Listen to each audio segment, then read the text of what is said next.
Assalamualaikum warahmatullahi wabarakatuh. Alhamdulillah, alhamdulillahi ala ihsanih, wa syukru lahu ala taufiqihi wa amtinanih.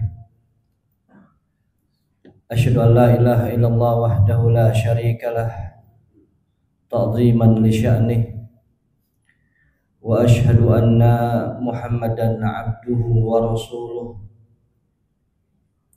ad-da'i ila ridwanih, salawatullah rabbi wa salamuhu alaihi wa ala alihi wa sallama tasliman katsira. Amma ba'd. Jamaah rahimani wa rahimakumullah wa hafidhakumullahu jami'a. Alhamdulillah, kita bersyukur pada Allah Azza wa Jal karena masih diberikan kenikmatan-kenikmatannya sehingga kita mampu melaksanakan salah satu di antara kewajiban yang Allah wajibkan kepada kita selaku hamba Allah, yaitu melaksanakan salat zuhur secara berjamaah di salah satu rumah di antara rumah-rumah Allah Azza wa Jalla yang Allah cintai yang ada di muka bumi ini. Jamaah rahimani wa rahimakumullah wa hafidhakumullah jami'a. Pada kesempatan yang berbahagia ini kita akan sedikit mengambil sebuah petuah atau beberapa nasihat dari seorang sahabat yang bernama Ubay bin Ka'ab radhiyallahu taala anhu. Ubay bin Ka'ab radhiyallahu taala anhu salah seorang alumni dari Madrasah Nabawiyah,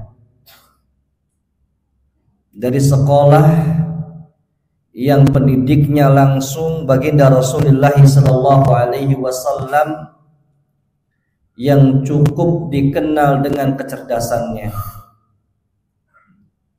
Sampai Ubay bin Ka'ab dikenal dengan sebuah gelar Sayyidul Qurra, penghulunya para penghafal Al-Quran. Dan beliau diberikan kunyah dengan Abul Mundhir. Dan beliau sahabat dari kalangan Ansar. Dan beliau ikut berperang bersama Nabi sallallahu alaihi wasallam di perang Badar. Di antara salah satu manaqib, keutamaan daripada Ubay bin Ka'ab radhiyallahu taala anhu, bahwasannya Allah Azza wa Jalla memerintahkan nabinya sallallahu alaihi wasallam agar memperdengarkan bacaan Al-Qur'an kepada Ubay bin Ka'ab. Ini merupakan sebuah keistimewaan Ubay bin Ka'ab radhiyallahu taala anhu di hadapan Sang Pencipta dan di hadapan manusia yang terbaik, yaitu Rasulullah sallallahu alaihi wasallam. Pernah pada suatu hari Ubay bin Ka'ab radhiyallahu taala anhu mendengarkan Rasul sallallahu alaihi wasallam membaca Al-Qur'an yang didengarkan kepada Ubay bin Ka'ab, sampailah kepada surat Al-Bayyinah.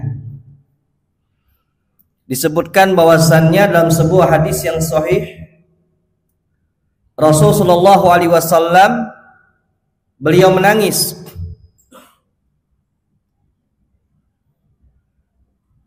Dan disebutkan pula bahwa Rasulullah Shallallahu Alaihi Wasallam bertanya kepada Ubay bin Ka'ab pada suatu waktu dengan sebuah pertanyaan, Ya Ubay, ayyu ayatin min kitabillahi ma'aka a'zam. Wahai Ubay, kira-kira ayat apakah dari Al-Quranul Karim yang merupakan ayat di sisimu itu ayat yang paling agung? Nabi Shallallahu Alaihi Wasallam bertanya kepada Ubay, ayat yang paling agung, ayat yang paling mulia menurut Ubay bin Ka'ab radhiyallahu taala anhu. Kemudian Ubay mengatakan dengan membawakan surat Al-Baqarah ayat ke-255 yang dikenal dengan ayat kursi. Jadi ayat kursi ini merupakan sebuah ayat yang paling mulia di antara ayat-ayat yang ada dalam Al-Quranul Karim. Kemudian apa kata Rasul Sallallahu Alaihi Wasallam? Disebutkan bahwasannya fadaraban nabiyyu sallallahu alaihi wasallam fi sadrihi wa qala, maka Nabi sallallahu alaihi wasallam meletakkan tangannya di dada Ubay bin Ka'ab radhiyallahu taala anhu dengan mengatakan, liyahnikal ilmu abal mundir, selamat atas ilmu yang sudah kau peroleh ya Abal Mundir. Ini sebuah manaqib, sebuah penghargaan Nabi Shallallahu Alaihi Wasallam kepada Ubay bin Ka'ab radhiyallahu taala anhu. Kemudian di zaman Umar bin Khattab radhiyallahu taala anhu, Ubay bin Ka'ab tetap menjadi seorang yang ditanyakan akan perkara-perkara agama sampai Khalifah Umar bin Khattab radhiyallahu taala anhu bertanya kepada Ubay bin Ka'ab. Umar bertanya kepada Ubay bin Ka'ab, ya Ubay, mahwa taqwa, apa itu takwa? Apakah Umar tidak tahu? Beliau tahu. Tetapi Umar bin Khattab radhiyallahu taala anhu ingin lebih tahu.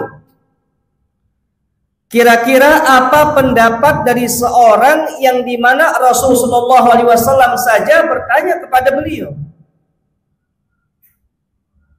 Kemudian apa kata Ubay bin Ka'ab radhiyallahu taala anhu, ya Umar, idza mararta tariqan dasyauqin famada taf'al. Wahai Umar, ketika kau melewati sebuah jalan, kemudian jalan tersebut ada durinya, famada taf'al,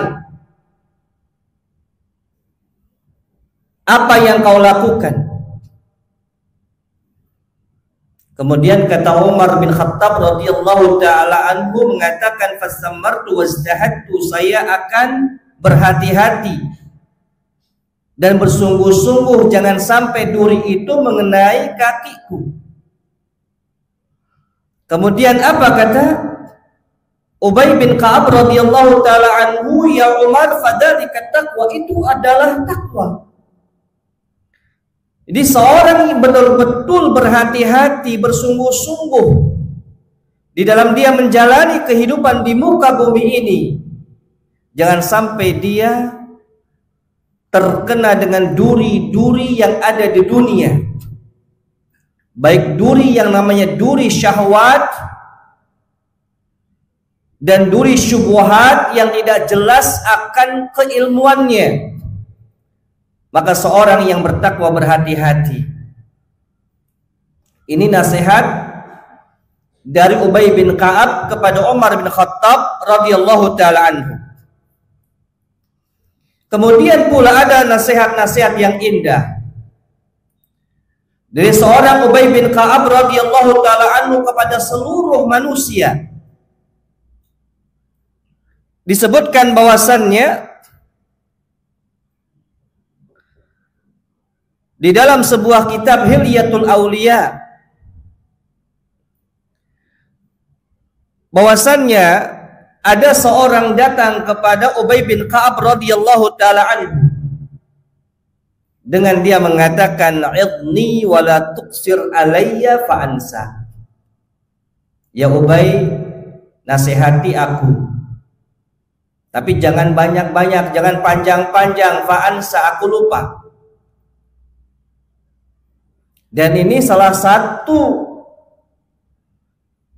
perkara di dalam agama Islam yang sudah hampir mulai dilupakan oleh kaum muslimin, minta nasihat kepada orang yang lebih alim dibandingkan dia. Ini perkara yang sudah mulai dilupakan. Nah, di zaman generasi para sahabat ridwanullah alaihim ajmain, mereka didatangi oleh orang-orang untuk dimintai fatwa. Kemudian apa kata Ubay bin Ka'ab radhiyallahu taala anhu? Faqala lahu aqbilil haqqa mimman ja'aka bihi wa in kana ba'idan baghidan. Terimalah yang namanya kebenaran. Terimalah yang namanya kebenaran. Walaupun kebenaran tersebut datangnya dari orang yang mungkin tidak kita kenal dari jati dirinya, atau bisa jadi orang tersebut orang yang kita benci, tapi dia menyampaikan terkait dengan kebenaran.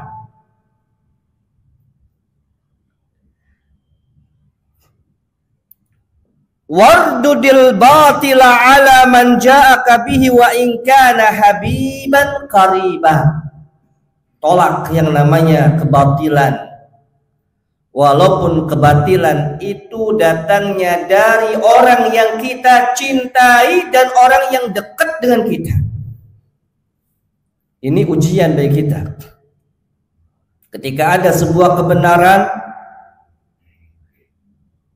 maka apa yang akan kita lakukan? Apakah kita nerima kebenaran ataukah kita tolak itu kebenaran? Ada seorang ulama mengatakan, man raddal haqqa ubtuliya biqabulil batil. Atau dalam perkataan yang lain, man lam yaqbalil haqqa ubtuliya biqabulil batil. Orang yang nolak yang namanya kebenaran, maka dia akan diuji untuk menerima yang namanya kebatilan. Maka nasihat yang disampaikan oleh Ubay bin Ka'ab kepada orang yang datang tadi untuk menerima yang namanya sebuah kebenaran. Kemudian yang berikutnya nasihat kepada orang tadi, wa akhil ikhwana ala qadri taqwahum. Bersaudaralah, berkawanlah, berbestilah dengan orang-orang yang menjadikan standar teman itu adalah sebuah ketakwaan. Di takwa sebagai standarnya, dia akan menuntun kepada kita semuanya.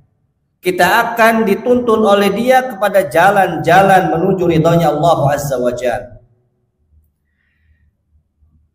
Wala taghbitil hayya illa bima taghbitul mayyit.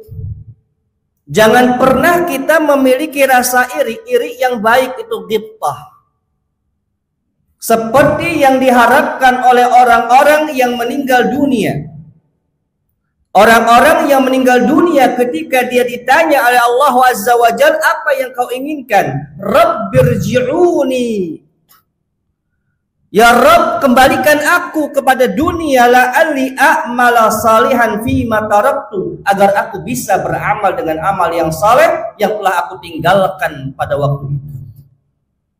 Maka seorang yang hidup, dia senantiasa memiliki sebuah sifat keinginan yang kuat sebagaimana yang diinginkan oleh orang-orang yang sudah meninggal dunia. Atas amalan-amalan yang telah mereka tinggalkan dari amalan yang saleh. Kemudian jamaah rahimani wa rahimakumullah wa hafizakumullahu jami'a. Kemudian nasihat yang berikutnya adalah nasihat untuk kita senantiasa mengamalkan ilmu yang kita dapatkan, yang kita peroleh. Dalam sebuah perkataan Ubay bin Ka'ab radhiyallahu taala anhu yang dinukilkan oleh Imam Ibnu Rajab Al-Hambali atau ulama yang lainnya Ibnu Abdul Bar rahimahullahu taala, dinyatakan di sana, ta'allamul ilma wa'malu bihi. Beramalah dengan ilmu, belajarlah ilmu dan amalkanlah ilmu tersebut. Wala tata'allamu litatajammalu bihi. Jangan kau belajar ilmu hanya untuk keren-kerenan. Dibelajar ilmu, apa saja itu ilmunya, hanya sekedar untuk keren dilihat oleh orang. Fa innahu yushaku in tala bikum zamanun. Karena sejatinya yang dikhawatirkan adalah ketika kau melewati sebuah waktu, an yutajammalal bil ilmi kama yatajammalur rajulu bisawbihi.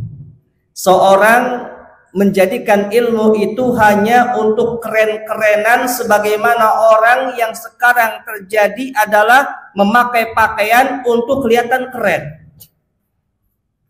Maka ilmu itu perlu untuk diamalkan. Oleh karena itu Abdullah bin Mas'ud radhiyallahu taala anhu mengatakan, la yazalu rajulu bataran mutakabbiran man lam ya'mal bi ilmihi. Orang itu dikategorikan sombong ketika dia belum mengamalkan ilmu yang telah dia pelajarinya. Maka jamaah rahimani wa rahimakumullah, jangan sampai ilmu yang kita miliki itu sebagai hanya sekedar keren-kerenan saja, hanya sekedar untuk berbangga-bangga saja. Sebagaimana seorang ketika menggunakan pakaian tersebut dia gunakan hanya untuk berbangga-bangga di hadapan manusia yang lainnya. Jamaah rahimani wa rahimakumullah wa hafizakumullahu jami'a. Kemudian nasihat yang terakhir yang mungkin bisa kita ambil daripada sahabat Ubay bin Ka'ab radhiyallahu taala anhu, yaitu ketika beliau menyampaikan sebuah perkataan yang dinukilkan oleh Imam Abu Nuaim Al-Asbahani dalam kitabnya Hilyatul Auliya. Beliau mengatakan, al-mu'minu baina arba'in. Seorang mukmin itu di antara 4 poin penting yang harus ada pada dirinya. Yang pertama, ini tulia sabara. Ketika dia itu diuji, dia bersabar. Wa in u'tiya syakara. Ketika dia itu diberikan nikmat, dia bersyukur. Wa in qala sadaqa. Ketika dia berbicara, berkata, dia jujur. Wa in hakama adala. Ketika dia berhukum, ketika dia memutuskan sebuah hukum, maka dia bersikap adil di dalam hukumnya. Jamaah rahimani wa rahimakumullah wa hafizakumullah jami'a. Ini nasihat-nasihat dari seorang Sayyidul Qurra, penghulunya para penghafal Al-Quran, dan termasuk orang yang penjaga wahyu, dari wahyu yang Allah wahyukan kepada Rasulullah sallallahu alaihi wasallam. Mudah-mudahan Allah Azza wa Jalla memberikan kita kemudahan di dalam keistiqomahan kita menjalankan syariat Allah Azza wa Jalla, dalam kita menjalankan perintah-perintah Allah Azza wa Jalla, dan kita diberikan keberkahan di mana saja kita berada. Wallahu ta'ala a'lamu bis-shawab. Subhanakallahumma wa bihamdika asyhadu an la ilaha illa anta astaghfiruka wa atubu ilaik. Assalamualaikum warahmatullahi wabarakatuh.